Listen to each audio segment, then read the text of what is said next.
Hello दोस्तों, स्वागत है आप सबका एक बार फिर हमारे चैनल पर। बात करेंगे इस वीडियो में राजस्थान सरकार वित्त विभाग के एक महत्वपूर्ण ऑर्डर की समस्त कर्मचारियों के लिए, जो भी राज्य कर्मचारी हैं उनके लिए बड़ी अपडेट है। और ये अपडेट एसीपी और एमएसीपी को लेकर है। तो एसीपी और एमएसीपी जो एक राज्य कर्मचारी के 9 वर्ष के पश्चात लगती है, और इसमें अब एमएसीपी ही लगभग तो लगती है, और पुराने कुछ कर्मचारी जो एसीपी भी ले चुके हैं, तो उनके संबंध में है जो बड़ा अपडेट चेंजेज किया गया है राजस्थान सरकार द्वारा। उसमें जो है मांगी जाती है वार्षिक कार्य मूल्यांकन प्रतिवेदन एसीआर, जिसे हम कहते हैं एपीआर, वो फील होना ज़रूरी है। इस अगर अवधि के आपके जो बकाया यानी पिछले विगत वर्षों के एसीआर एपीआर उपलब्ध नहीं हो पाएंगे, तो आपकी जो लगने वाली एसीपी है या एमएसीपी वो आगे खिसक जाएगी। इसी को लेकर एक स्पष्टीकरण ऑर्डर जारी किया गया है राजस्थान सरकार वित्त विभाग का। चलिए शुरू करते हैं। पहली बार है हमारे चैनल पर, लाइक कर ले, सब्सक्राइब कर ले। आगे भी कर्मचारियों से जुड़े अपडेट्स, एजुकेशन अपडेट्स मिलते रहेंगे। वित्त विभाग की बात करें, 25 मार्च 2026 का ही ये ऑर्डर है,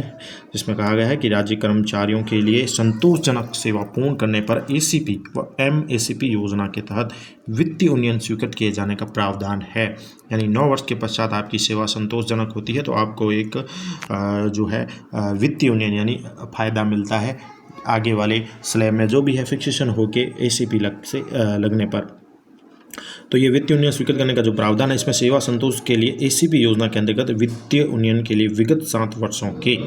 एसीपी में तो है वो पिछले 7 वर्षों के देखे जाते हैं एसीआर एपीआर, और एमएसीपी योजना के अंदर वित्तीय उन्नयन के लिए पिछले यानी विगत 9 वर्षों के वार्षिक कार्य मूल्यांकन प्रतिवेदन देखे जाने का प्रावधान है। ये तो हमें पता है। अब आगे इन्होंने ये किया है कि एसीपी योजना के तहत तो जो कार्मिक एसीपी योजना के अंतर्गत है उनके वित्तीय उन्नयन के लिए स्वीकृति के लिए विगत 7 वर्षों के वार्षिक कार्य मूल्यांकन प्रतिवेदन, जिसमें आलोच्य अवधि से पूर्ववर्ती वर्ष यथा 2 वर्ष या 3 वर्ष जैसी भी स्थिति हो सहित उपलब्ध नहीं होने की अवस्था में, तो यहाँ पर क्लियर किया गया है इनके द्वारा कि अगर उपलब्ध नहीं होंगे एसीआर वगैरह, तो आगामी वर्षों के वार्षिक कार्य मूल्यांकन प्रतिवेदन देखे जाने के संबंध में वित्त विभाग के नियम जो भी है 7/6/2011 और 2016 के बिंदु 3 के अनुसार प्रावधान रहेगा।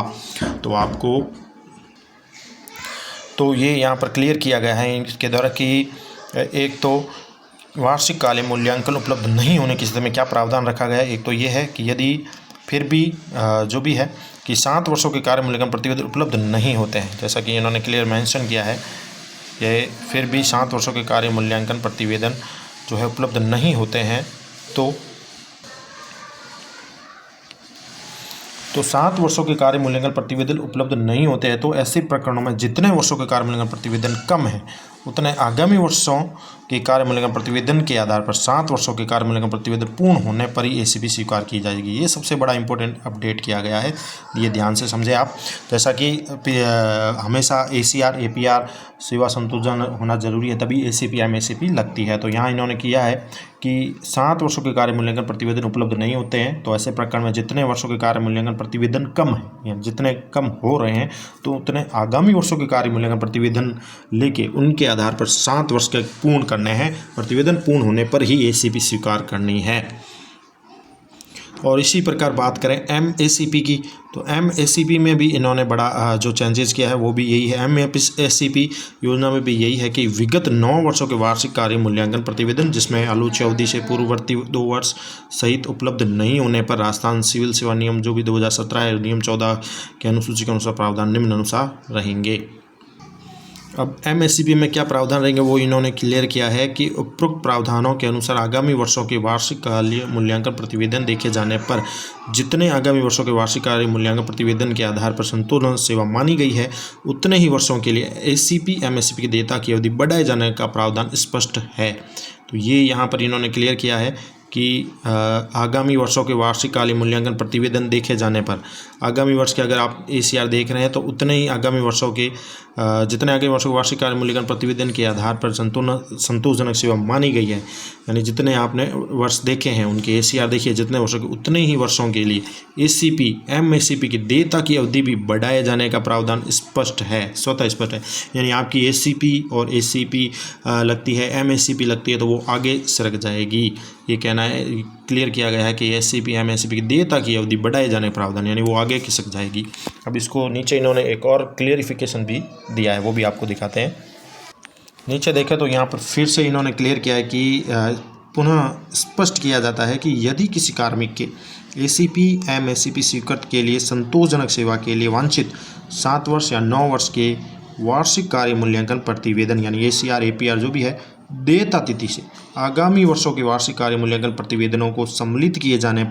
पर पूर्ण होते हैं, यानी अगर पिछले के कम है तो आगामी वर्षों के कार्य मूल्यांकन प्रतिवेदन सम्मिलित किए जाने पर उतने ही वर्षों के लिए उनकी एसीपी एमएससीपी देयता की अवधि में वृद्धि कर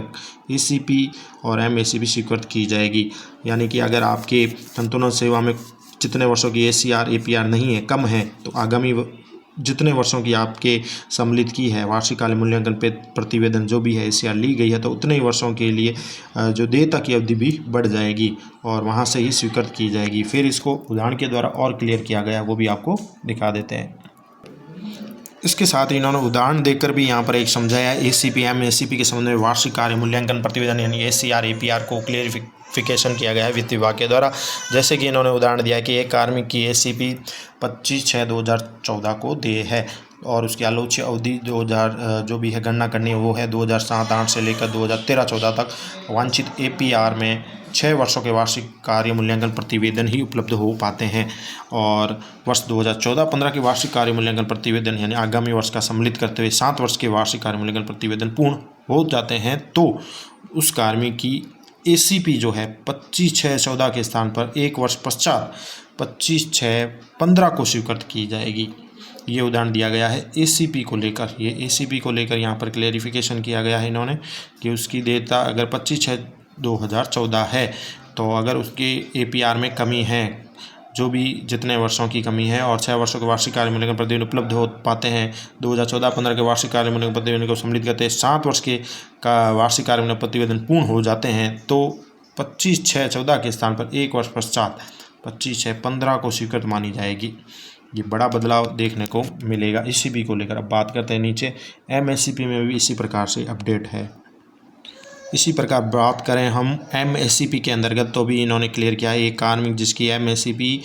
25/6/2023 को देय है तो 25/6/2023 को देय है और उसके जो आलोच्य अवधि है 2014-15 से यानी उसकी गणना एसीआर देखनी है तो 2022-23 तक कुल 8 वर्षों के वार्षिक कार्य मूल्यांकन प्रतिवेदन ही उपलब्ध हो पाते हैं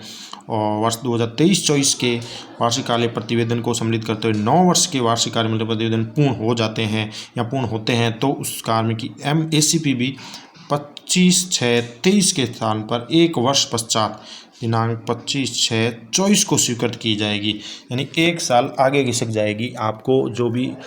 एसीपी एमएससीपी का लाभ मिलने वाला है। तो यहाँ से यही क्लियर होता है कि एसीपी है एमएससीपी है वो भी है जैसे 25/6/23 को मिलने वाली थी उसके स्थान पर 1 वर्ष पश्चात बाद में 25/6/24 से मिलेगी। तो ये एक बड़ा बदलाव किया गया है कर्मचारियों के लिए एसीपी एमएससीपी को लेकर।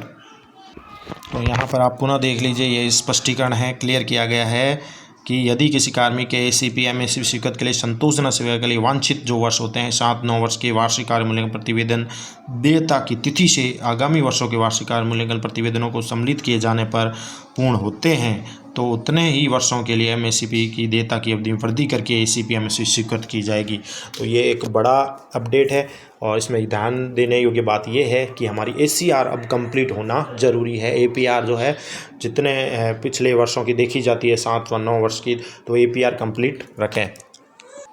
तो खबर भी आ चुकी है कि वित्तीय यूनियन के लिए 7 वर्षों की एसीआर ना हो तो देखे जाएंगे अगले वर्षों की एसीआर। तो राज्य कर्मचारियों को संतोषजनक सेवा पूरी करने पर एसीआर यानी एसीपी एमएससीपी योजना के तहत प्रावधान और वित्तीय स्वीकृति किए जाने के जो प्रावधान है उसमें संतोषजनक सेवा के लिए एसीपी योजना के लिए वित्तीय यूनियन के लिए पिछले 7 वर्षों की एसीआर एपीआर होनी चाहिए। साथ ही एमएससीपी योजना के तहत वित्तीय यूनियन के लिए विगत 9 वर्षों की देखी जाने वाली जो एसीआर है वो होना जरूरी है। इसके लिए आलोच्य अवधि से पूर्ववर्ती वर्ष जैसे 2 वर्ष या 3 वर्ष जो भी है कि एसीआर उपलब्ध नहीं है तो देखी जाएगी अगले साल की एसीआर। और यदि फिर भी 7 वर्षों की एसीआर वगैरह नहीं है तो ऐसे प्रकार में जितने वर्षों की एसीआर आपकी कम है उतने अगले सालों की एसीआर के आधार पर 7 वर्षों की एसीआर पूरी होने पर ही होगी एसीपी स्वीकार। और इसी प्रकार एमएससीपी के तहत भी वित्तीय यूनियन स्वीकृति के लिए भी विगत 9 वर्षों की नहीं अगर है एसीआर तो अगले एसीआर जो भी बची हुई है उन को सम्मिलित करते हुए उन सालों की एसीआर को और एमएससीपी के लिए ली जाएगी और विचार किया जाएगा। वित्त विभाग ने इसको लेकर आदेश जारी किए हैं। तो आपका क्या कहना है इस संबंध में कमेंट जरूर करें। वीडियो अच्छा लगे तो लाइक करें। धन्यवाद।